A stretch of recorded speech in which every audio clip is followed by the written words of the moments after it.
PSV Alvin, also known as Deep Submergence Vehicle 2, is a deep-sea submersible owned by the United States Navy and operated by the Woods Hole Oceanographic Institution. Stop, seal the hatch. Carrying 2 passengers and a pilot on each dive, the sub has taken thousands of explorers to depths once thought unreachable. Every time I get to dive in Alvin, I see something I've never seen before. I get to experience that environment firsthand, and it's often led to big discoveries, not only for my research, but other people as well. For more than 50 years, the sub has traveled to extraordinary places, capturing the world's imagination and heartbreak.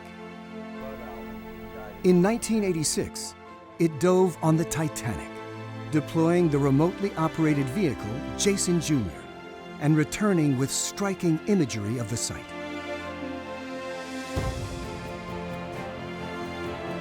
And following the Deepwater Horizon disaster in 2010, Alvin aided scientists investigating the impacts of the oil spill on deep-sea corals. What sets Alvin apart is its productivity. It's incredibly well supported by the community of researchers that use the vehicle and the National Science Foundation and the Office of Naval Research. Of its thousands of dives since 1964, there is one often held as the most significant: the discovery of hydrothermal vents near the Galapagos Islands.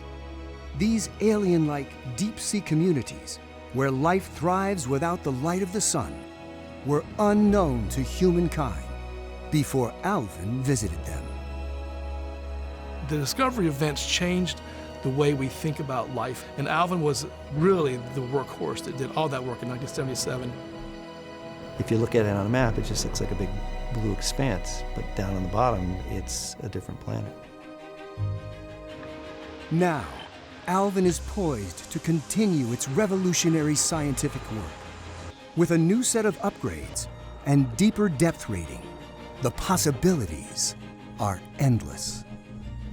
Alvin will be able to map things that we've never seen before that otherwise have not been accessible to human discovery. How has the research conducted with the Alvin submersible impacted our understanding of the oceans? And what can Alvin's incredible history of discovery, inspiration, and daring tell us about life on Earth and beyond?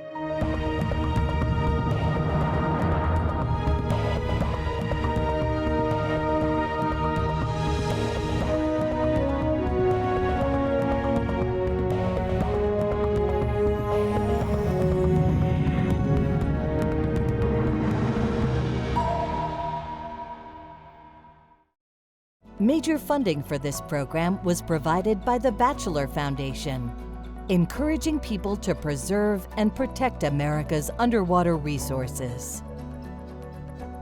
Additional funding was provided in loving memory of David G. Perot by the Perot Family Endowment for Environmental Education.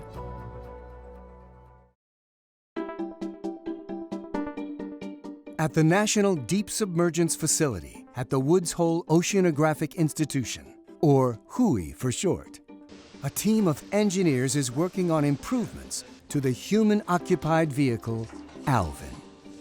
This upgrade will take Alvin's cruise deeper and farther than ever before. Alvin undergoes a complete overhaul every 5 years or so. The sub is completely taken apart, everything is serviced, and then it's put back together. This $8 million upgrade will expand the submersible's depth rating from 4,500 meters down to 6,500 meters, roughly 4 miles below the ocean surface. Soon, scientists will be able to reach nearly 98% of the ocean in Alvin. current update to Alvin that's happening right now is going to be fantastic for us. We're having new high-powered thrusters. We're having new motor controllers, all the things that help us be more agile on the seafloor, things that allow us to get down to deeper depths quicker. The control systems on the vehicle are going to be fantastic, the new upgrade of cameras and lights. Alvin has been the workhorse, and it's always evolved with the science that we want to do. There's virtually no part of Alvin today that is original to Alvin. The Alvin submersible has been updated so many times since 1964. It has been likened to the ship of Theseus, a thought puzzle over which philosophers such as Plato, Plutarch, and Locke have deliberated. Is a ship still the same vessel if it has been entirely replaced over time, piece by piece?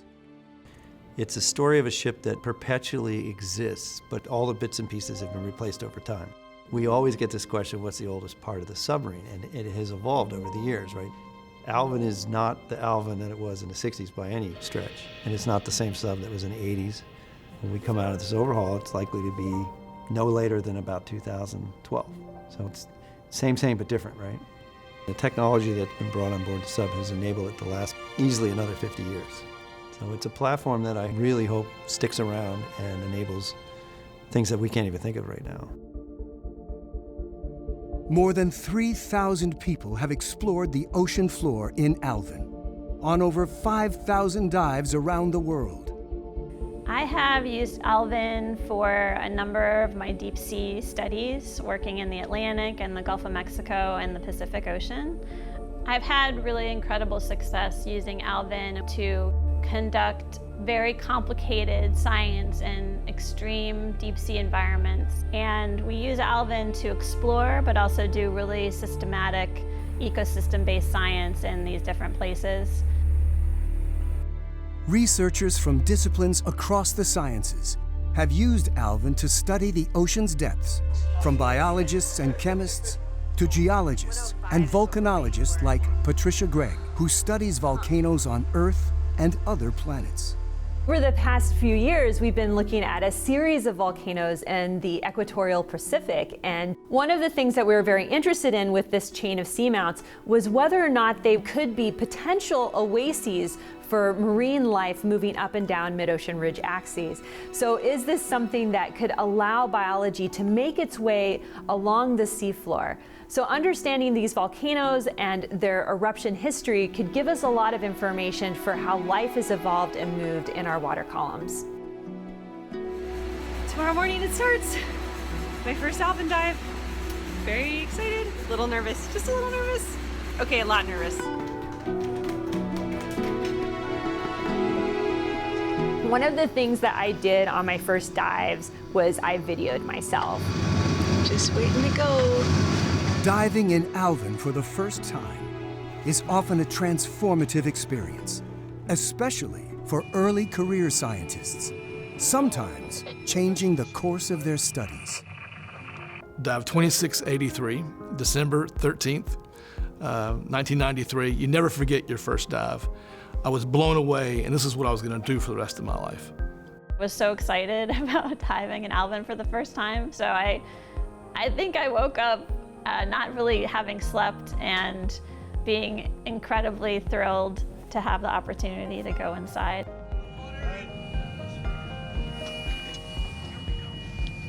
When you're going down, to conserve energy, the pilots turn off the lights. So it's completely black except for a few blinking lights. And then just before you get to the bottom, the pilot flips on the lights. Everything was completely still, so it looked as though you could just open the hatch, get out, and walk around outside. Of course, you can't do that because the pressure at that depth is around 2 tons per square inch. So it just blew my mind. You know, the bottom of the ocean, if you go down more than 1,000 feet or so, it's about like a refrigerator. So it's chilly. You're looking at hydrothermal vents, so like, you know, literally a few feet in front of your face is something that's venting 400 degrees Celsius, which is like, you know, 750 degrees Fahrenheit. And it's just amazing and mesmerizing. Time just flies by. It goes so fast. There's all of this work and anticipation and effort and logistical challenges to just get the vehicle in the water. And then once you're there, you're on a clock. You're going down and actually representing the science of all the people that are involved in the research, not just your own work. So you're expected to do a lot of different tasks in a minimum amount of time. Alvin goes in the water at 8 a.m. and it comes up about 5 p.m. So it's a full day in the water. I think the most surreal aspect of it is eating lunch. And you're just sitting there eating food, and you kind of take a break for a minute so it can all sink in while you're eating, and you're like, there's like 2,500 meters of water on top of me, and that's ridiculous. I feel like I spend the whole dive either with my face up against the window, just staring out the window in amazement, or vigorously taking notes because you don't want to miss anything. I get to see this experience on a regular basis when I take people in there. They're transformed. Their ability to understand the planet has been altered, and it all goes back to the machine and the vision of the people who created it, right? This is Alvin. It opens a new frontier of research. Now man can explore the ocean to the very outer edge of the continental shelf and beyond. If you could go back to those original days and let them know you will be creating something magnificent, it'll have such a huge impact on people's lives, much less the greater scientific community. Maybe a few people had a vision of that, but the scope of what they created is pretty magnificent, and it's lasted.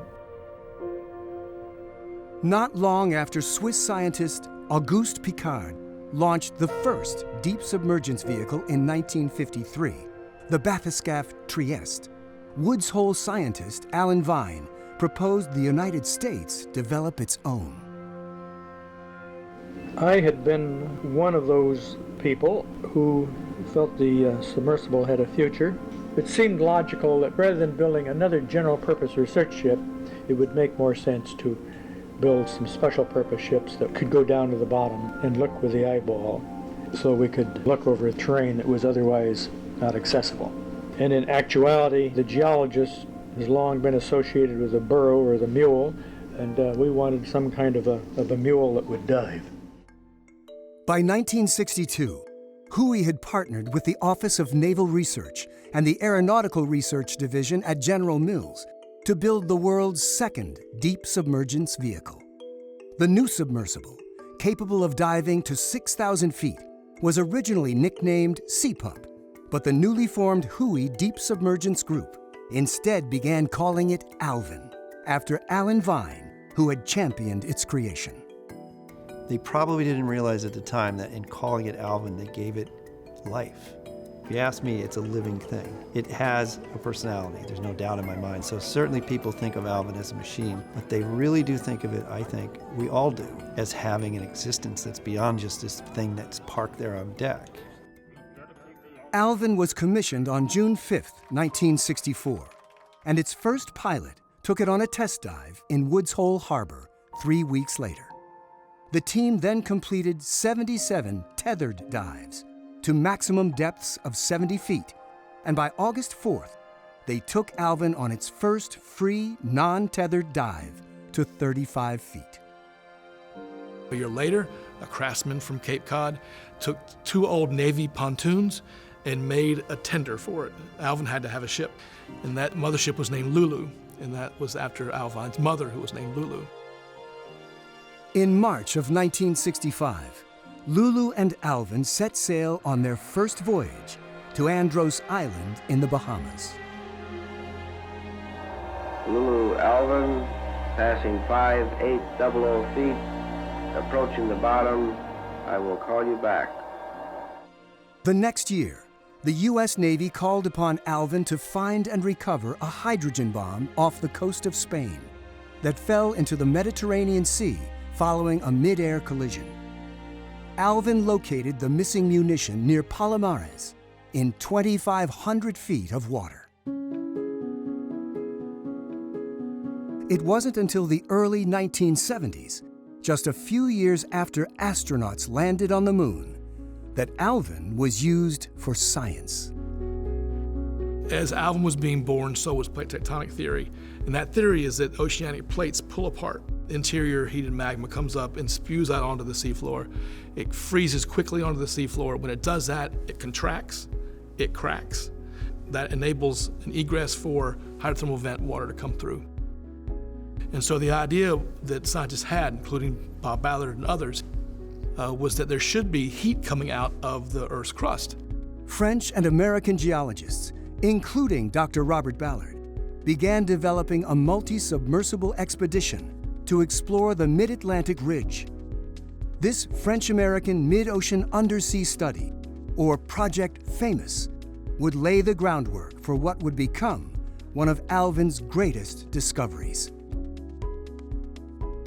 To prepare for the mission, engineers replaced Alvin's steel personnel sphere with a titanium one, extending Alvin's depth range from 6,000 to 12,000 feet. At that stage, we didn't know what these mid-ocean ridges really were.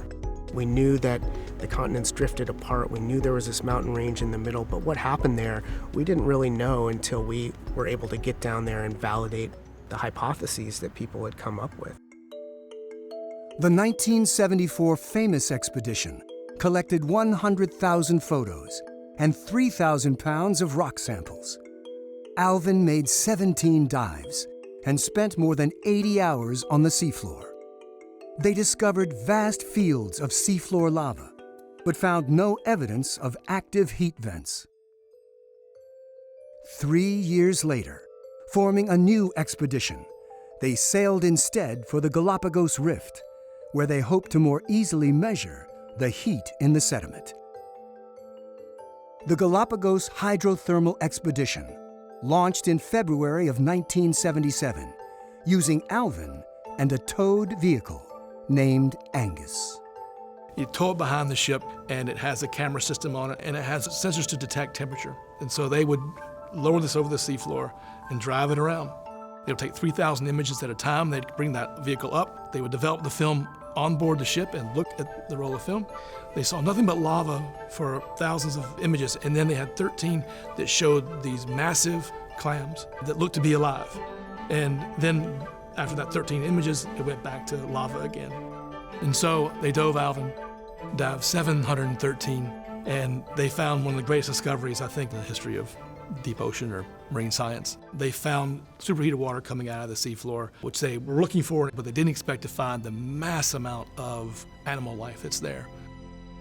Imagine if you were sitting in this tiny little vessel, looking out the window, and you were the first people to actually observe giant tube worms in their natural habitat, right in the middle of a volcano on the bottom of the ocean. So they were literally experiencing something that fundamentally changed the scope of what we know about the planet, but also in that moment for them. What a great experience. I think they had a good idea of what they were going to see, but I'm sure when they actually saw it, it blew their minds. The discovery of hydrothermal vents opened an entirely new field of ocean science and led to discoveries of vent systems around the globe, including the highest temperature vents, called black smokers, where iron and sulfur combine to create black chimneys along deep cracks in the ocean's crust. Ocean scientists have built upon the initial finding ever since. In 1991, a group of scientists, chemists and geologists and biologists were going to the East Pacific Rise to go look at vents that had been discovered 2 years before. And they dove with Alvin to where they saw hydrothermal vents, chimneys, lush communities of life there, and all that was gone. Lava had come out through fissures in the seafloor, come out, wiped out all the communities, gone drained back into the earth, and where it cooled and froze instantaneously on the seafloor, cracks formed. And so new venting came through those cracks. So it was my PhD project to look how the animals came back and recolonized these new vents. Don Wright and Tim Shank were still graduate students when the Alvin expedition, dubbed Adventure, serendipitously happened upon this recent eruption in an area on the East Pacific Rise known as 9 North, and witnessed what became known as the tube worm barbecue. 1991 was the closest that any scientist had come to actually witnessing a volcanic eruption on the seafloor in real time. It was determined that their dive was within 2 weeks of the actual volcanic eruption. So we were all blown away by that. Because of that discovery, that particular area was really what they called ground zero. Subsequently, there were literally hundreds of discoveries of new species. So one discovery certainly leads to another. And now we can keep going back to the area, sampling, observing, mapping, to see how a hydrothermal and a volcanic system evolves from that time zero.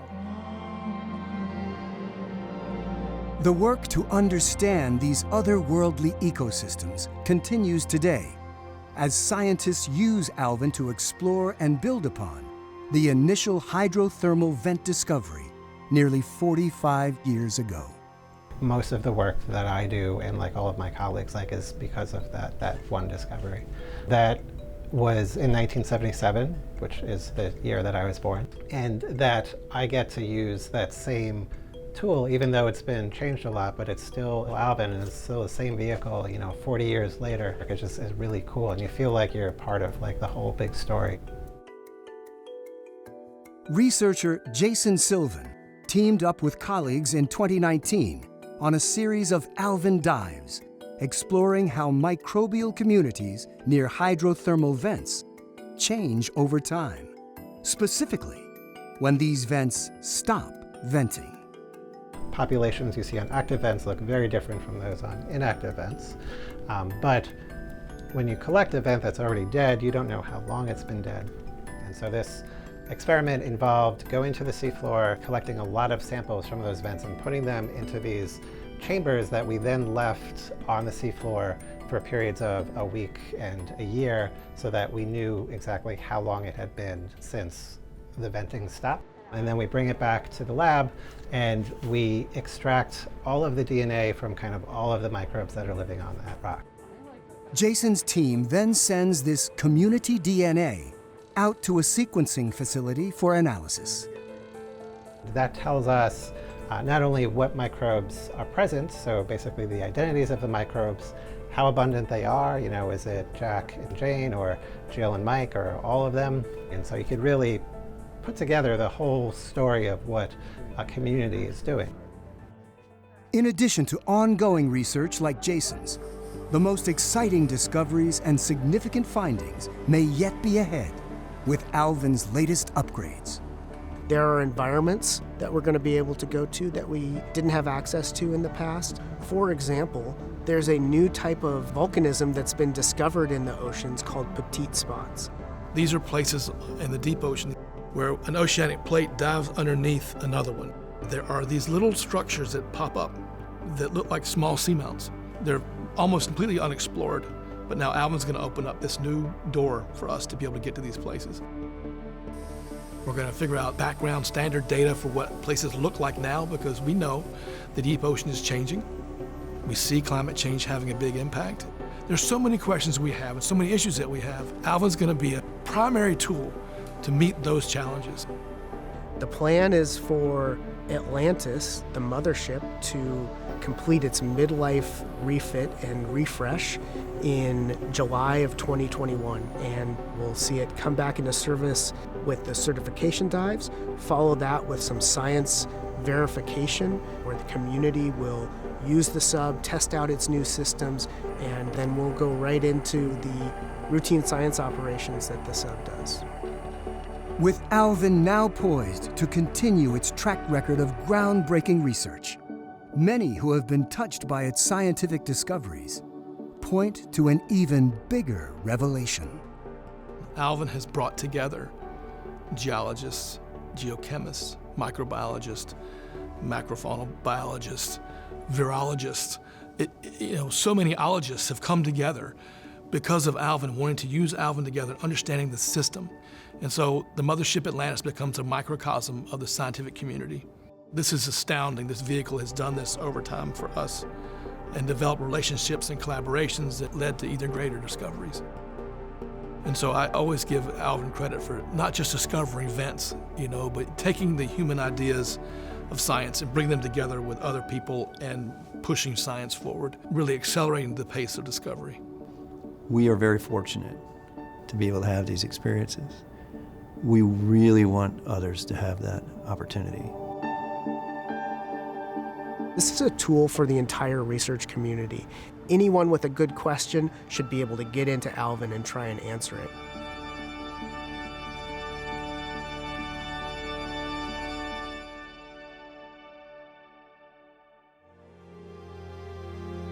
As Alvin continues to mature into the world treasure that it has always been, maybe there will be more opportunities for people of different walks of life to experience the ocean in Alvin.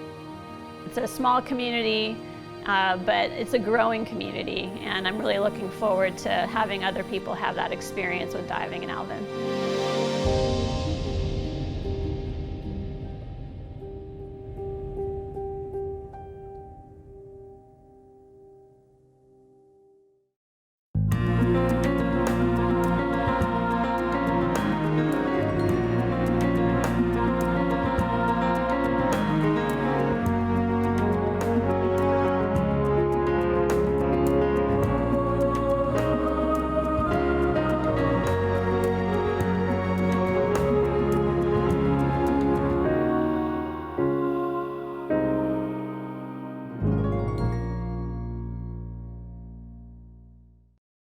Major funding for this program was provided by the Batchelor Foundation, encouraging people to preserve and protect America's underwater resources.